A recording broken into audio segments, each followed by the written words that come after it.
Frente a la ocupación militar por Chile de Tarapacá, Arica y el litoral boliviano, las naciones de América Latina jamás reconocieron el derecho de conquista. Por su lado, Estados Unidos afirmaron que solo podría aplicarse el derecho de conquista si Perú no pudiera o no quisiera pagar una indemnización de guerra. El enemigo chileno debe devolver los territorios cautivos a las naciones que son sus legítimos propietarios, escribe César Vázquez Bazán. Iquique es el gran depósito de salitre del Perú y está situado a la mitad de camino, del norte-sur en la provincia de Tarapacá. Esta provincia se extiende hasta el norte de la frontera boliviana y se supone que su depósito de guano y salitre contienen riquezas casi inagotables. Si Chile logra obtener la posesión de Tarapacá, estimo que insistirá en quedarse con ella. Un caballero inteligente con quien conversé al respecto y que vivió en Tarapacá estima que el valor solo de sus depósitos de salitre asciende a 400 millones de dólares. 400 millones de dólares en 1879 equivalen a 9.930 millones de dólares al año 2016. La cifra fue obtenida consultando el sitio de internet Measuring World, nota del blog. Extracto del despacho de Thomas A. Osborne, embajador de Estados Unidos en Chile, a William M. Evarts, secretario de Estado de Estados Unidos. Santiago, Chile, 10 de abril de 1879. Recibido en Washington el 16 de mayo de 1879. Mensaje del presidente de los Estados Unidos transmitido en paper en relación a la guerra de Sudamérica y Attempt to Bring About un País 1882,77. Desde 1879 Chile ocupa por la fuerza de las armas los territorios peruanos de Tarapacá y Arica y el litoral boliviano, en aplicación del denominado derecho de conquista. Frente a este hecho, cabe preguntar, ¿reconocen los países de América Latina semejante derecho de conquista? ¿Cuál fue la posición del gobierno de Estados Unidos? América Latina.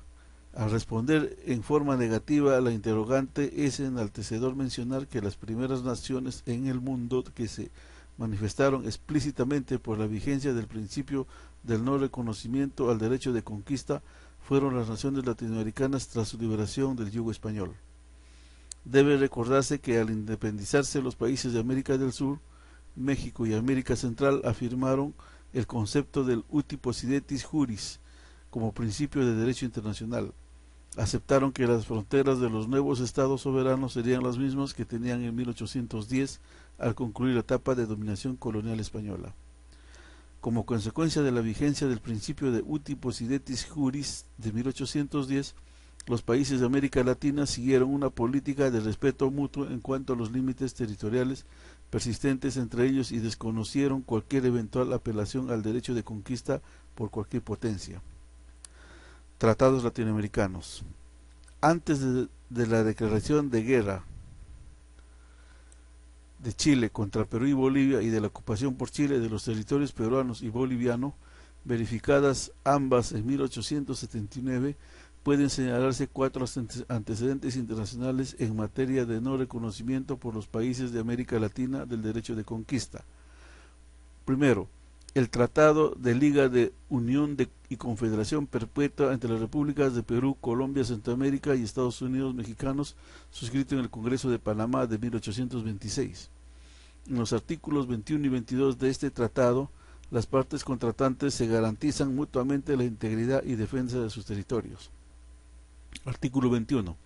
Las partes contratantes se obligan y comprometen solemnemente a sostener y defender la integridad de sus territorios respectivos, oponiéndose eficazmente a los establecimientos que se intenten hacer en ellos y sin la correspondiente autorización y dependencia de los gobiernos a quienes corresponden en dominio y propiedad, y a emplear el efecto en común sus fuerzas y recursos si fuera necesario. Artículo 22. Las partes contratantes se garantizan mutuamente la integridad de sus territorios, luego que en virtud de las convenciones particulares que celebraren entre sí se hayan demarcado y fijado sus límites respectivos, cuya conservación se pondrá entonces bajo la protección de la Confederación. Tratado de Unión y Confederación Perpetua entre las Repúblicas de Perú, Colombia, Centroamérica y Estados Unidos Mexicanos, artículo 21-22. Sociedad de la Unión Americana de Santiago de Chile, 1862,44-45. Segundo, el Tratado de Confederación entre las Repúblicas de Perú, Bolivia, Chile, Nueva Granada, Venezuela y Colombia y Ecuador, suscrito en el Congreso de Lima de 1848. El artículo 7 de este tratado incluye en forma explícita el principio de uti possidetis juris de 1810 como determinante de los límites territoriales de las naciones latinoamericanas. El artículo 8 complementa el anterior al establecer el procedimiento a seguir en caso de las naciones latinoamericanas que intenten formar confederaciones o subdividir sus territorios. Los artículos 1 y 2 establecen el compromiso de las partes contratantes para mantener la integridad de sus territorios. Tratado de Confederación. Artículo 1.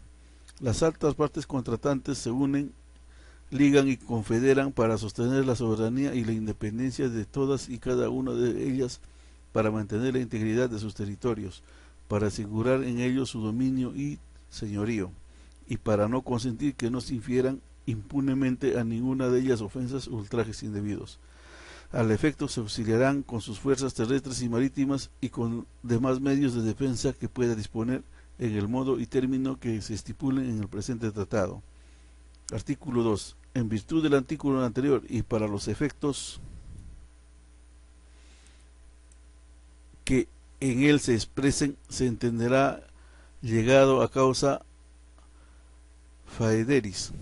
Primero, cuando alguna nación extranjera ocupe o intente ocupar cualquier porción de territorio que se halle dentro de los límites de alguna de las repúblicas confederadas o haga uso de la fuerza para sustraer tal territorio del dominio y señorío de dicha república, sea cual fuera el pretexto que se alegue para ello, pues las repúblicas confederadas se garantizan mutuamente y de la manera más expresa y solemne el dominio y señorío que tienen y todo el territorio que se halle comprendido dentro de sus respectivos límites, y no reconocen ni reconocerán derechos de ninguna nación extranjera, ni en ninguna tribu indígena para disputar aquel dominio y señorío.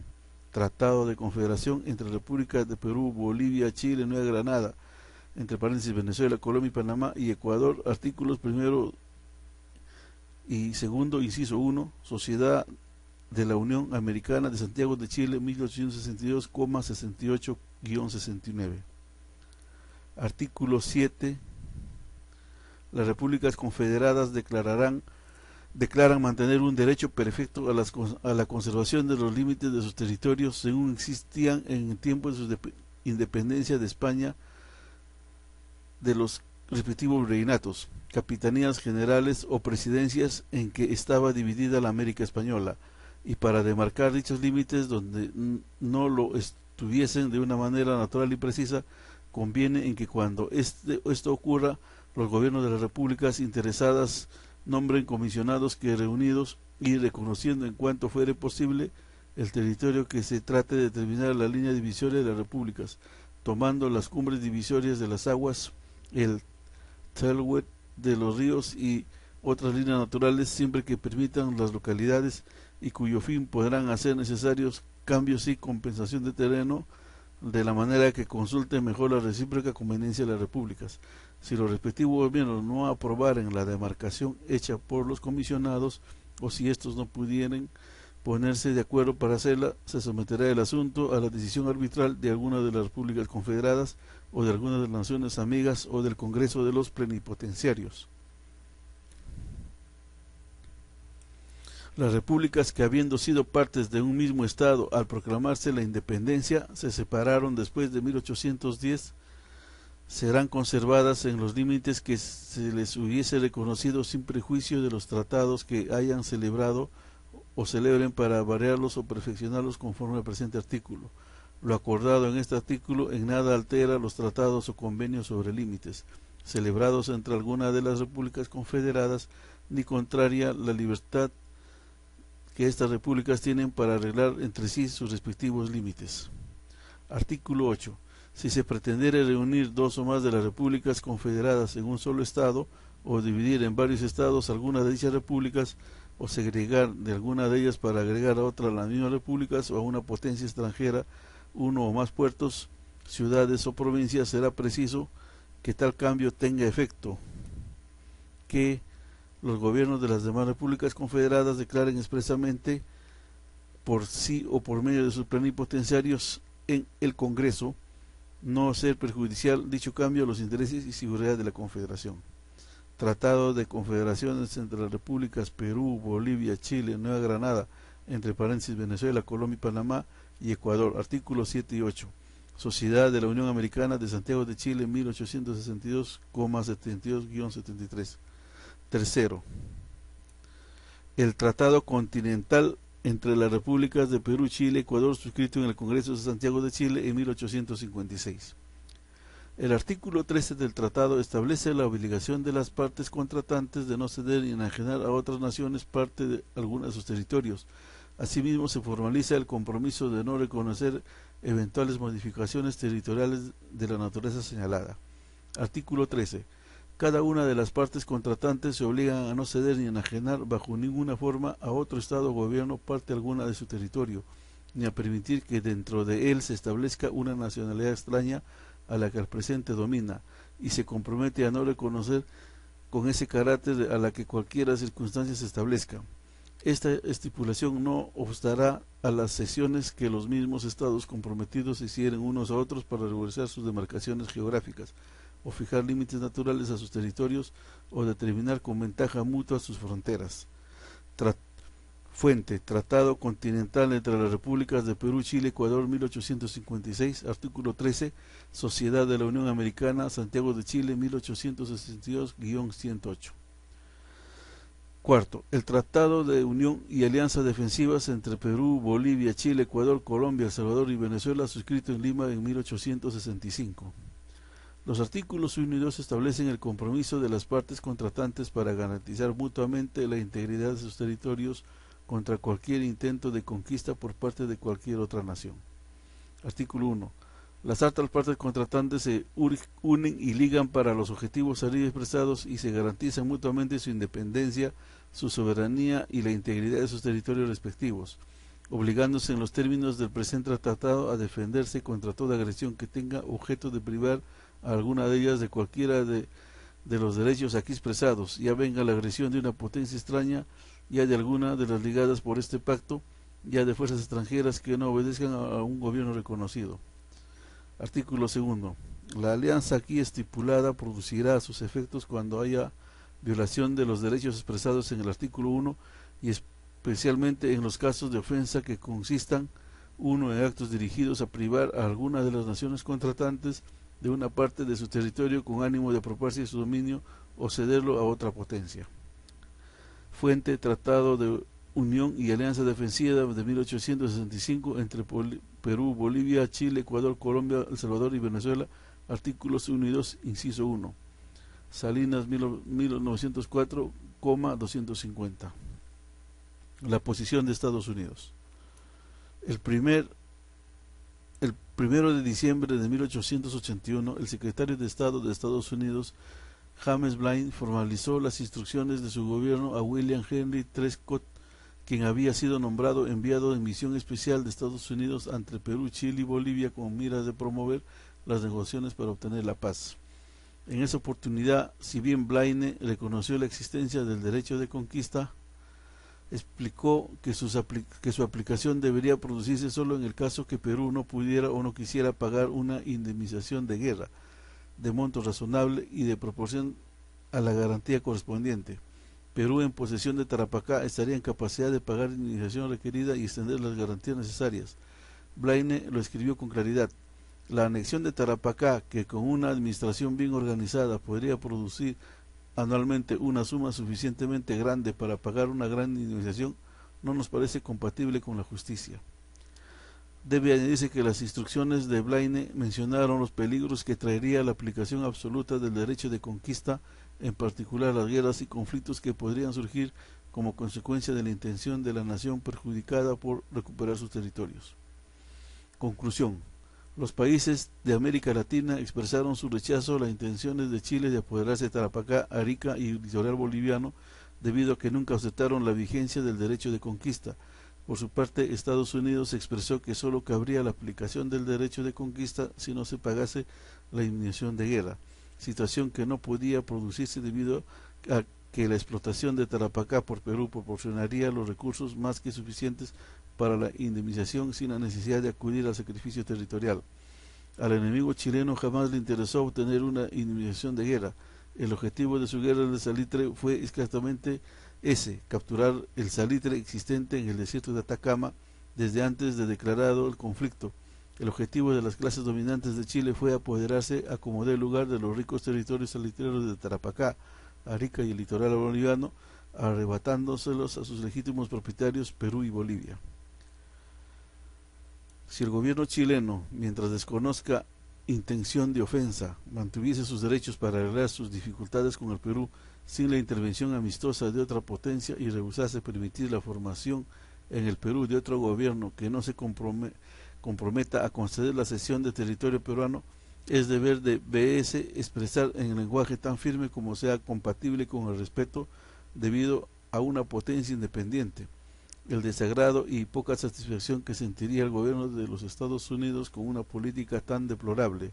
Dirá que este gobierno no reconoce sin reserva el derecho de Chile para exigir una indemnización adecuada por los gastos de guerra y una garantía suficiente de que otra vez no será perturbado por las demostraciones hostiles por parte de Perú, y aún más que si el Perú no pudiera o no quisiera pagar esta indemnización, el derecho de conquista estaba en el poder de Chile para proporcionársela, y el ejercicio de este derecho, por más lamentable que sea su necesidad, no sería motivo de legítima queja por parte de ninguna potencia. El derecho de conquista, pero este gobierno cree que el ejercicio del derecho de conquista absoluto es peligroso para los intereses de todas las repúblicas de este continente, y que él está seguro de que nacerán guerras y disturbios políticos que imponen aún al conquistador cargas que son escasamente compensadas por su aparente aumento de fuerzas que proporciona.